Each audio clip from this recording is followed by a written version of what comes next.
Blog मध्ये तुम्हा सर्वांचं स्वागत करते। आज वेडनेसडे आता दुपारचे 11 वाजलेले आहेत। म्हटलं की चला आज काहीतरी वेगळा ब्लॉग करूया। किचन मध्येच आहे पण आज कुठली रेसिपी दाखवणार नाही। म्हटलं की नेहमी रेसिपीज दाखवणं चाललंय सध्या तरी, तर काहीतरी वेगळा ब्लॉग करूया युजफुल असा। तर थंबनेलवरून तुम्हाला समजतच असेल की आपण भारतीय ज्यावेळी देशाबाहेर आपल्या भारताबाहेर प्रवास करणार असतो काही दिवसांसाठी किंवा लॉंग ड्युरेशनसाठी, त्यावेळी सर्वात पहिल्यांदा आपल्याला काय गरजेचं असतं तर आपल्याला दररोज लागणारी भांडी, मग ती सिलेक्टेड भांडी कोणती न्यायची यावरती मी आज ब्लॉग करणार आहे। आणि थोडासा माझा हा ब्लॉग उशिराच आहे कारण की आता आपले भारतीय लोक जगाच्या वेगवेगळ्या कोपऱ्यात खूप वर्षापासून राहत आहेत, त्याच्यामुळे आता बऱ्याच जणांना सर्व माहिती आहे। इव्हन आता कोणत्याही ठिकाणी इझिली आपल्या भारतीय वस्तू मिळत असतात, पण तरी सुद्धा आपला ब्लॉग त्या लोकांसाठी नक्कीच युजफुल ठरेल जे आता मायग्रेट होणार असतील आपल्या देशातून दुसऱ्या देशामध्ये काही दिवसांसाठी, काही महिन्यांसाठी किंवा बऱ्याच वर्षांसाठी। तर त्यांच्यासाठी आजचा हा ब्लॉग फार छोट्या छोट्या टिप्स घेऊन युजफुल करण्याचा मी प्रयत्न करणार आहे, तो सुद्धा माझ्या अनुभवावरून। म्हणजे 2018 मध्ये ज्यावेळी मंदार आणि माझं लग्न झालं होतं नुकतंच, त्यावेळी लगेचच लग्नानंतर 3 महिन्यांनी त्यांना अपॉर्च्युनिटी आली होती डेप्युटेशनला जाण्यासाठी युरोपला। त्यावेळी आम्ही जर्मनीमध्ये काही दिवस होतो आणि मग नेदरलँडला होतो। आणि आता ना सर्रास खूप इंडियन्स आपले आहेत जे तुम्हाला आपल्या भोवताली किंवा बाहेर राहणारे दिसतील, पण त्यावेळी एवढं जास्त कॉन्टॅक्टमध्ये नव्हतं। तर मी स्वतःच्या माइंडने कोणकोणत्या वस्तू ज्या आपल्या भारतीयांना अगदी दररोज लागणाऱ्या कॅरी केल्या होत्या ते मी सांगणार आहे। कारण कसं आहे की बाहेरच्या देशात तुम्ही ज्यावेळी जाता ना, मग तो युरोप असू दे किंवा तो UAE, आता सर्रास आपल्या सर्व वस्तू अवेलेबल मिळतात। तर आम्ही ज्या एरियामध्ये राहत होतो ना आणि आम्हाला जे अकोमोडेशन वगैरे होतं ना ते सर्व कंपनीच्या थ्रू होतं। तर तो जो अपार्टमेंट होता ना तो म्हणजे मास्ट्रिच, नेदरलँडच्या खूप छानशा मास्ट्रिच सिटीमध्ये होता। खूप सुंदर परिसर होता, खूप छान अपार्टमेंट होता, पण त्याच्या भोवती आहे ना बरेचसे सुपर मार्केट होते, पण आपलं इंडियन एकच शॉप होतं जवळचं। त्याच्यामुळे आपल्या भारतीय लागणाऱ्या वस्तू त्यावेळी 2018 मध्ये फारशा अशा दिसत नव्हत्या। त्याच्यामुळे काय करावं लागायचं तर हे नाही तर मग दुसरं सप्लिमेंटरी असं युज करावं लागायचं। म्हणजे फॉर एक्झाम्पल तुम्ही जर तांदूळ जरी घेतलात ना तर तांदूळचा एखाद दुसरा ब्रँड आपल्याकडचा दिसेल, मग तोच घेणं ऑप्शन आहे किंवा त्याला सप्लिमेंटरी शोधणं ऑप्शन असायचा। तर ते कसं असतं माहितीये, जे पण तुमच्या मग तुम्ही ज्यावेळी बाहेरच्या देशात जाता तुमचे कोणी कॉन्टॅक्ट नसतात, मग ऑफिसमधले तुम्ही जिथे जॉईन होतात आपले मिस्टर्स, तर तिथे जे आपले कलिग्स असतात त्यांच्या थ्रू समजतं की इथे हे आहे तिथे ते आहे। सो असं करत करत आपल्याला आपल्या आजूबाजूला काय काय आहे, इंडियन्सचं कुठे काय आपल्याला एक्झॅक्टली मिळतं, फूड्स कुठे चांगले मिळतात, व्हेजिटेबल्स कुठे चांगले मिळतात आणि त्या गोष्टी समजायला लागतात। तर माझ्या अपार्टमेंटच्या अगदी समोर थर्सडेला फार्मर्स मार्केट ओपन लागायचं। इतकं छान म्हणजे सगळं असायचं ना, टेंट वगैरे सर्व। आणि मग तिथे मी जायची अगदी अपार्टमेंटच्या बाहेर, कारण की माझ्यासाठी सगळं नवीन होतं। म्हणजे भीती वाटायची त्यावेळी की अपार्टमेंटच्या बाहेर एकटं जाणं वगैरे, कारण कोणच ओळखीचं नाही आणि बिल्डिंगमध्ये कोणाशी संवाद नाही, काहीच नाही, आपले कोणी रिलेटिव्ह नाही, फ्रेंड्स नाही। तर तो एक वेळ ती एक वेगळी होती, ती सुद्धा वेळ आमच्यासाठी खूप महत्वाची ठरली आमच्या आयुष्यातली, कारण खूप साऱ्या गोष्टी शिकायला मिळाल्या, पाहायला मिळाल्या।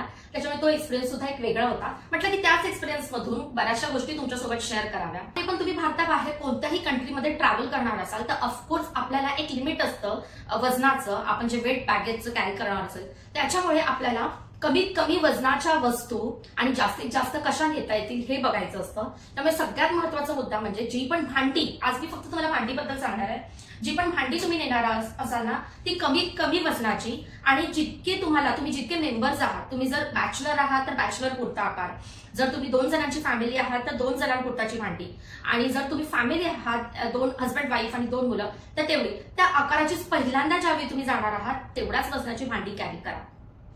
बाकी तुम्हाला तिथे गेल्यानंतर, तुम्ही एक्सप्लोर केल्यानंतर तुम्हाला बऱ्याचशा गोष्टी समजणार आहेत। सो तुम्ही एक्स्ट्रा तिथून पर्चेसिंग करणारच आहात। ज्यावेळी पहिल्यांदा आपण कोणत्याही देशामध्ये जातोय त्यावेळी तिथलं अपार्टमेंट हे रेंटेड आपण घेतो। कंपनी तुम्हाला हॉटेल अपार्टमेंट देत असते।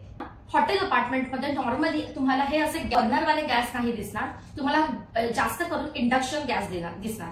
त्यामुळे तुमची जेवढी पण भांडी असणार आहे ना ही तुम्हाला या अशा बर्नरवरती पण सपोर्ट करतील आणि इंडक्शनवरती पण सपोर्ट करतील, अशा तुम्हाला युटेन्सिल्स घेतल्या पाहिजेत। कोणताही युटेन्सिल्स जेव्हा घ्यायला जाताना त्यावेळी त्याच्या बॉटमवरती लिहिलेलंच असतं ना सर्व किती लिटरचं आहे। शिवाय ते इंडक्शन बेस सुद्धा चालेल, मायक्रोवेव्ह सुद्धा चालेल। सो त्या इन्स्ट्रक्शन सुद्धा रीड करून घ्या। तुम्ही ज्या देशामध्ये जाताय ना तिथलं अडॅप्टर तुम्हाला लिहिणं गरजेचं आहे।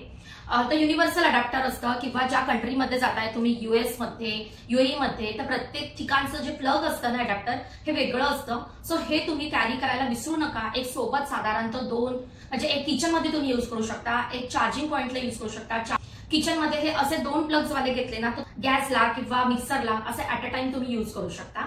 तर हे सुद्धा सर्वात महत्वाचं आहे।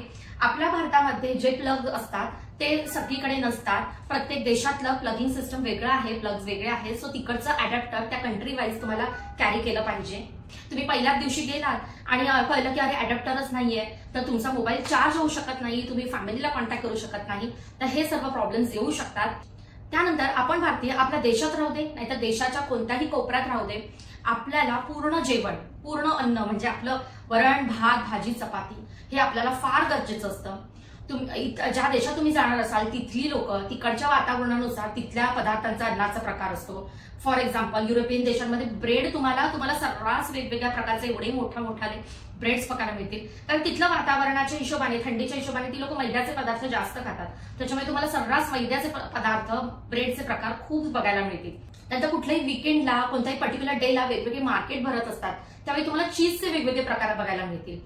तर आता मी चला तुम्हाला दाखवते की भांडी कोणकोणत्या असल्याच पाहिजे भारताबाहेर आपल्या किचनमध्ये। सर्वात पहिल्यांदा कुकर घ्या।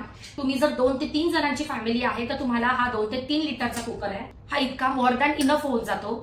आणि बेस तुम्ही बघू शकता इंडक्शन आहे। मी आता तुम्हाला ज्या सर्व भांडी दाखवणार आहेत ना या माझ्या सर्व स्टीलच्या आहेत, कारण मी अल्युमिनियम टोटली बंद केलेला आहे। हार्डली 2 ते 3 काहीतरी टोपं असतील जी कधीतरी जेवण उरतं तर काढून ठेवण्यासाठी लागतात म्हणून मी आणलेली आहेत। आणि सर्व भांडीला तुम्हाला सपाट दिसेल, इंडक्शन बेस दिसेल। आता माझ्याकडे दुसरा कुकर होता पण तरी सुद्धा इथे येताना मी हा वेगळा घेतला, मला गरजेच्या इतका साईजचा।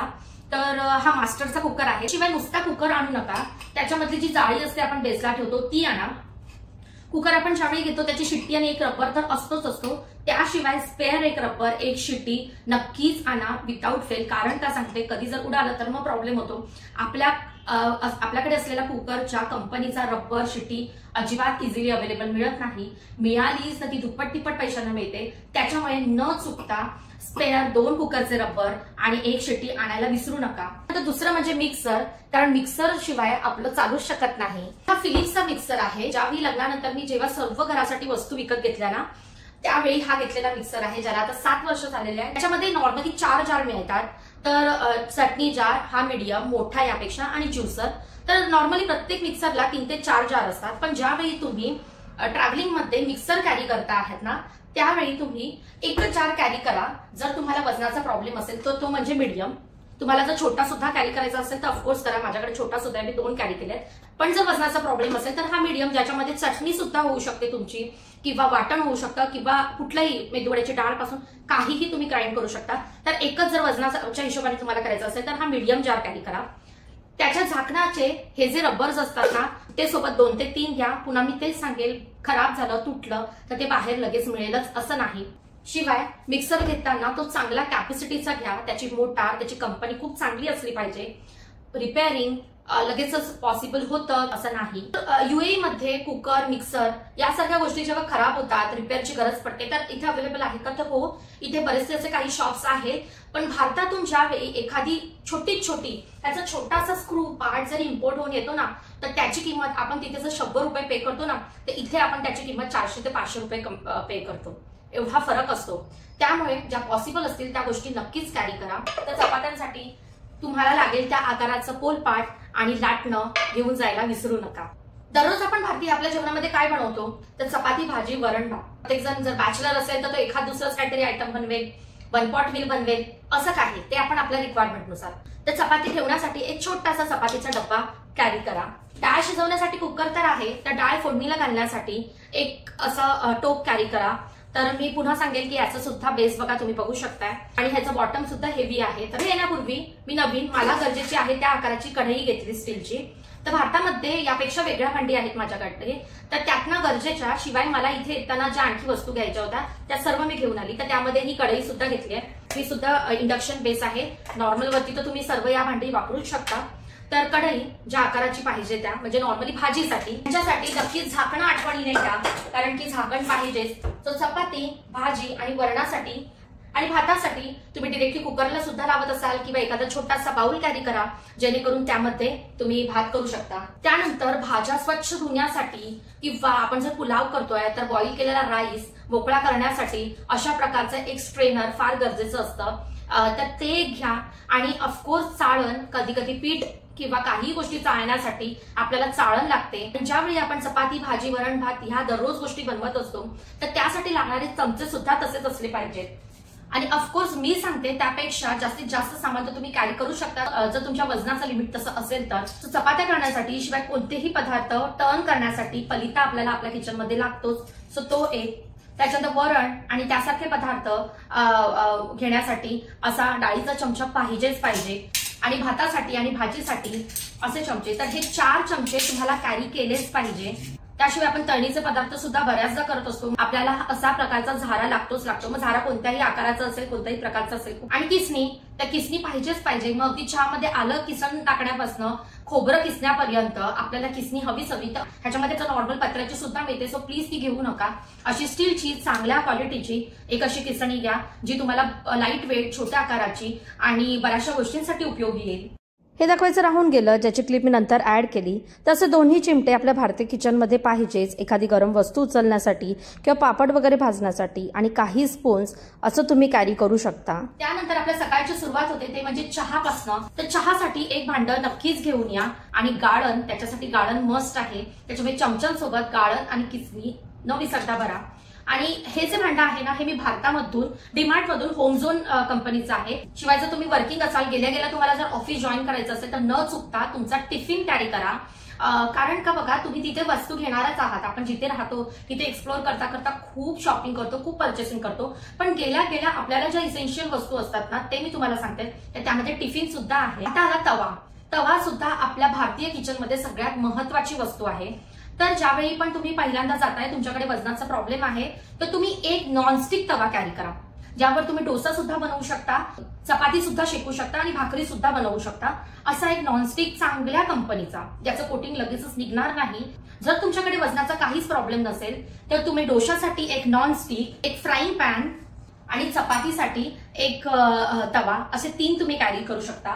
बघा, तवे हे सगळ्यात जास्त वजनाचे असतात. ते घेताना त्यांचं वेट, त्यांची क्वालिटी हे सर्व पाहून घेतलं पाहिजे नका. कारण तवा हा जाड वस्तू आहे, ती तुम्ही सारखी नेणार नाही आहात. तर त्यामुळे ना चांगल्या क्वालिटीचं घ्या. चपातीचा तवा आहे ना, त्याची जाडी नक्कीच पाहून घ्या. तुम्ही जर जास्त जाड घेतलात ना तवा, तर तुमची चपाती शेकत नाही. इंडक्शन असू दे नाहीतर अशा गॅस असू दे. आपल्या भारतीय ज्या गॅस असतात ना, त्याच्या फ्लेम्स अशा मधून स्टार्ट होतात. ह्यांच्या ज्या आहेत ना, तर ही जी फ्लेम असते ना, ती अशी साईडने येत असते, मधून येत नसते. त्यामुळे चपाती आहे ना लगेच शेकत नाही. त्यामुळे तव्याची जाडी सुद्धा फार महत्वाची आहे. म्हणजे मीडियम, फार पातळ घेतली ती चपाती लगेच जळणार आहे, चिकटणार आहे. त्यामुळे तव्याची जाडी सुद्धा फार महत्वाची आहे. आणि ऑफकोर्स आपण अप्पे सुद्धा बऱ्याच वेळी बनवत असतो. तसे एक छोटंसं लाईट वेट अप्पे पात्र सुद्धा कॅरी करा. चांगल्या क्वालिटीचं कॅरी करा, ज्याचं कोटिंग लगेचच निघत नाही. जर तुम्ही साधं घेतलं ना, त्याचं कोटिंग लगेचच अप्प्याला चिटकूनच येतं, जे हेल्थसाठी सुद्धा चांगलं नाहीये. तर एक चांगल्या क्वालिटीचं, परफेक्ट आकाराचं एक अप्पे पात्र सुद्धा कॅरी करा. सोबत मी एक स्टीलचं ताट आठवणीने कॅरी केलं. कधीही नैवेद्यासाठी लागतं किंवा नैवेद्याचं देवाचं आपण वेगळं ताट जर कॅरी करत असू तरी सुद्धा एक स्टीलचं ताट हे कायम असलंच पाहिजे. ते आपल्याला प्रत्येक पदार्थांमध्ये बरेचसे स्पायसेस लागतात टाकायला. मोहरी, जिरं पासून हळद, मसाला, गरम मसाला अशा बरेच सर्व. तर ते ठेवण्यासाठी एक असा मसाल्याचा डब्बा कॅरी करा. आणि अशा स्पायसेसच्या डब्यांशिवाय याच आहे ना, असे काही छोटे डबे सुद्धा कॅरी करा, जे एकात एक आरामात घालून तुम्ही कॅरी करू शकता. तर त्यामध्ये आहे ना मीठ, कारण मीठ मी यामध्ये ठेवत नाही स्पायसेसच्या डब्यामध्ये, पाणी सुटतं म्हणून. सो इंडिव्हिज्युअली असं डबा तुम्ही करू शकता. शिवाय इतर काही गोष्टी स्टोअर करण्यासाठी सुद्धा तुम्ही असे वापरू शकता. आणखी एक सर्वात महत्वाचं म्हणजे तुम्ही तुमच्या दररोजच्या जेवणामध्ये जो मसाला वापरता, कोणी मालवणी मसाला वापरतो, कोणी कांदा लसूण मसाला वापरतो, कोणी कुठल्या प्रकारचा, तर तो तुम्ही नक्की कॅरी करा. कारण आपला मसाला काय बाहेर लगेचच आपल्याला मिळत नाही, जो आपण वापरतो तो. त्यामुळे तो एक चांगल्या बॉटलमध्ये, ज्याच्यामध्ये तो व्यवस्थित स्टोअर राहील, खराब न होता, अशा चांगल्या बॉटलमध्ये तुम्ही कॅरी करा. ते पण तुम्ही काचेच्या वस्तू कॅरी करत असाल किंवा मिक्सरचं जार, मिक्सरच्या जारचं हँडल, हे सर्व तुम्ही बबल रॅपरचा मोठा रोल मिळतो तो आणायचा आणि त्याने ना खूप चांगलं पोट, म्हणजे खूप रॅप करायचं, जेणेकरून ते डॅमेज होण्याचे चान्सेस नसतात. कारण तुम्हाला माहिती आहे एअरपोर्टला आपल्या बॅग कशा टाकल्या जातात, कशा हँडल केल्या जातात, त्यामध्ये आपल्या वस्तू आतल्या डॅमेज होण्याची शक्यता असते. स्पेशली जारचे जे हँडल आहेत ना, त्याला व्यवस्थित करा, कारण हे तुटलं नाही पाहिजे. आणि आता जे विषय करते ती सर्वात महत्वाची गोष्ट आहे.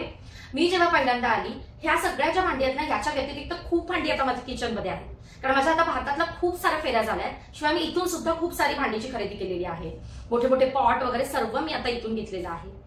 पण ज्यावेळी पहिल्यांदा मी आले त्यावेळी सगळ्यात महत्वाचं विचार करून आणलेले एक गोष्ट आहे ती दाखवते आता तुम्हाला. तर आपल्याला नाश्त्यामध्ये आपण बरेच पदार्थ बनवत असतो. कधीतरी आपण इडली बनवतो, कधीतरी आपण ढोकळा बनवतो, कधीतरी आपण स्टीमचे पदार्थ बनवतो, मोदक, अळूवडी, कोथिंबीर वडी. तर त्या सगळ्यांसाठी आहे ना तुम्ही अशी मल्टीपर्पज कढई घ्या. तर ही मी मोठ्या आकाराची घेतली आहे. तर तुम्हाला यामध्ये छोट्या आकाराची घ्यायची असेल तर तुम्ही नक्कीच छोट्या आकाराची घ्या. आणि हे आणण्यामागचं माझे काय काय पर्पज होते ते सुद्धा मी तुमच्यासोबत शेअर करते. यामध्ये फक्त इडलीची सुद्धा मिळते आणि यामध्ये मल्टीपर्पज सुद्धा मिळते. तर नक्कीच मल्टीपर्पज घ्या. आता मी 4च प्लेट्स काढलेल्या आहेत. माझ्याकडे या सगळ्याच्या 2-2 प्लेट्स आहेत. तर हे मोठ्या इडलीचं आहे, हे ढोकळ्याचं आहे, हे मिनी इडलीचं आहे आणि हे स्टीमचं आहे. म्हणजे यामध्ये तुमचे किती सारे पदार्थ बनतायत. सो नक्कीच ही मल्टीपर्पज कढई घ्या. शिवाय ही कढई अशी आहे ना की याच्यामध्ये तुम्ही दररोज पीठ मळू शकता. सो मी सगळ्यात पहिल्यांदा जेव्हा आले त्यावेळी याच्यातच पीठ मळायचे. ज्यावेळी पण तुम्हाला पुलाव, बिर्याणी थोडं जास्त क्वांटिटीमध्ये 1 पॉट मील बनवायचं असतं त्यासाठी सुद्धा तुम्ही हेच वापरू शकता. दिवाळीच्या वेळी आपण ज्यावेळी पण तळायचे जास्त प्रमाणातले प्रकार बनवतो त्या पदार्थांसाठी सुद्धा हे तळायला यूज होऊ शकते. छोट्याशा कढईमध्ये तुम्ही पुऱ्या तळल्या तर त्या आपण यामध्ये ठेवू शकतो. तर ही मल्टीपर्पज कढाई त्याच्या मागे तेच अर्थ आहे की मल्टीपर्पज आहे त्याच्यासोबत ऑफकोर्स त्याचं झाकण सुद्धा असतं. तर अशी ही मी विचार करून की ही कढई खूप युजफुल आहे दररोजच्या वापरासाठी. तर सर्वात पहिल्यांदा येताना मी हीच आणली होती. आता माझ्याकडे असे मोठमोठे पॉट खूप आहेत पण त्यावेळी येताना ही एकच होती. ही आहे ना कुमार कंपनीची आहे.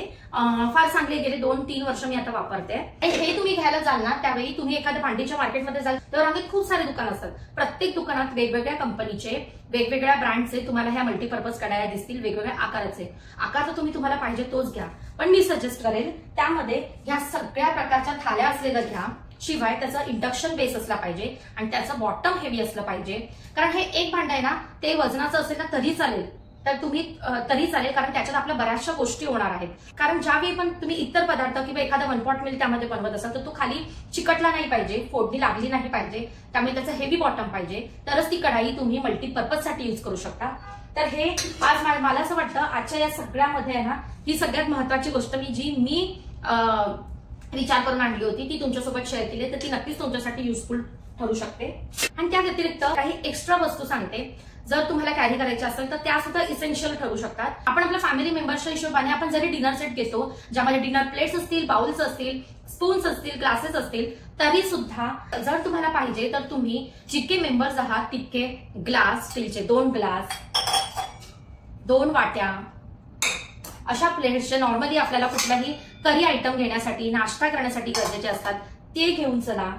पाण्याची बॉटल, पेटण्यासाठी हँड बीटर आणि सोलण्यासाठी हे पिलर नक्की कॅरी करा. जर तुम्हाला एक्स्ट्रा काही भांडी घ्यायची असतील तर कारण हे सुद्धा तितकंच युजफुल आहे. कारण चॉपिंग पॅड बाहेर सुद्धा तुम्हाला लगेचच मिळेल, काही हरकत नाही. घेतला तर छोटासा कॅरी करा. आणि ठेचण्यासाठी खलबत्त्याचं वजन जास्त होतं त्याच्यामुळे खलबत्ता न घेता एखादा असा लाकडी ठोकळा जो खलबत्त्याचाच आहे जो मी पहिले फक्त हे सांगतो. हा चॉपिंग पॅडवर आरामात तुम्ही लसूण ठेचू शकता. पण आता बाहेर सुद्धा खलबत्ता इझिली मिळतो त्याच्यामुळे तिथून सुद्धा तुम्ही तो घेऊ शकता. किंवा जर तुमच्याकडे हे नसेल तर ऑफकोर्स तुम्ही लाटणीने लसूण क्रश करू शकता. तर ह्या सगळ्या छोट्या छोट्या टिप. आणि स्टीलच्या भांडीचं वजन जास्त असतं तर त्यामुळे आपलं वजन ऑफकोर्स यामध्ये कन्झ्युम होतं बरंचसं. पण मी तुम्हाला तेच सांगेल की तुम्ही 1 टाइम ही सगळी भांडी घेताय आणि स्टीलची भांडीच आपल्या हेल्थसाठी चांगलं आहे यूज करणं. सो तुम्ही त्याच्यामध्येच इन्व्हेस्ट करा. थोडे पैसे जास्त जातात काही हरकत नाही. पण तुम्ही इतर गोष्टी कॉम्प्रोमाइज करा, थोडं कमी न्या पण ह्याच अशाच भांडी न्या. का सांगते कारण बाहेरच्या देशात भांडी ऑफकोर्स मिळतात पण जी कढई तुम्ही आपल्याकडे 1000 रुपयाला घेणार आहात त्याला तुम्ही तिथे 2500 ते 3000 मोजणार असते. काही गोष्टी अलाउड असतात, काही गोष्टी अलाउड नसतात. तर हे सर्व विचार करून आपल्याला भरणं गरजेचं आहे. सुरी कॅरी करू नका. आपल्या सर्वांच्या सेफ्टीसाठी सुरी, कुठलीही शार्प वस्तू तुम्ही कॅरी करू नका. त्यानंतर सगळ्यात महत्वाचं म्हणजे आपला बाप्पा. जे पण सर्व देव आहेत ते छान अशा पितळेच्या छोट्या छोट्याशा कमी वजनाच्या मूर्त्या मी आणल्या. त्याच्यासोबत एक दिवा, अगरबत्तीचं स्टँड असं सर्व कॅरी करा म्हणजे तुम्ही दररोजची पूजा व्यवस्थित करू शकता. तर अगदी गरजेच्या वस्तू तर मी सर्व सांगितलेल्याच आहेत. या व्यतिरिक्त सुद्धा आपल्या भारतीयांना बऱ्याच गोष्टी लागत असतात. जसं कडधान्य, तांदूळ, डाळ सर्व भरून ठेवण्यासाठी डब्बे लागतात आणि अशा बऱ्याच गोष्टी. तर हे सर्व ना तुम्हाला इझिली कुठेही मिळतं. तुम्ही 3 ते 4 डब्यांचा जर मोठ्या डब्यांचा सेट बाहेर घेऊन टाकलात ना की तुमचं काम सोपं होतंच. तर म्हटल्याप्रमाणे अगदी गरजेच्या वस्तू ज्या आपल्याला भारतातून दुसऱ्या देशात जाताना कॅरी करायच्या आहेत त्या मी दाखवलेल्या आहेत. आणि इतर सर्व वस्तू भारतातल्या दुसऱ्या तिसऱ्या फेरीतून तर तुम्ही आणूच शकता. शिवाय तुम्ही जिथे राहताय तिथून घेऊच शकता. ज्या ज्या बऱ्याचशा गोष्टी होत्या अगदी महत्वाच्या, ज्या मी माझ्या माइंडने माझ्या वेळी आणल्या होत्या, माझ्या अनुभवाच्या, त्या आजच्या ब्लॉगमध्ये मी तुमच्यासोबत शेअर केलेल्या आहेत. आय होप आज या मी सर्व वस्तू दाखवताना जे काही सांगितलं त्याच्यासोबतच्या दिलेल्या टिप्स या नक्कीच बऱ्याच जणांना युजफुल ठरतील. असा हा आजचा ब्लॉग. मला नक्की कमेंटमध्ये सांगा कसे वाटल्या माझ्या टिप्स आणि मी दाखवलेल्या सर्व वस्तू. तर व्हिडिओ आवडला असेल तर नक्कीच लाईक करा, शेअर करा आणि सबस्क्राईब करा. पुन्हा भेटू नवीन ब्लॉगमध्ये. तेपर्यंत सर्वांनी आपली काळजी घ्या. बाय.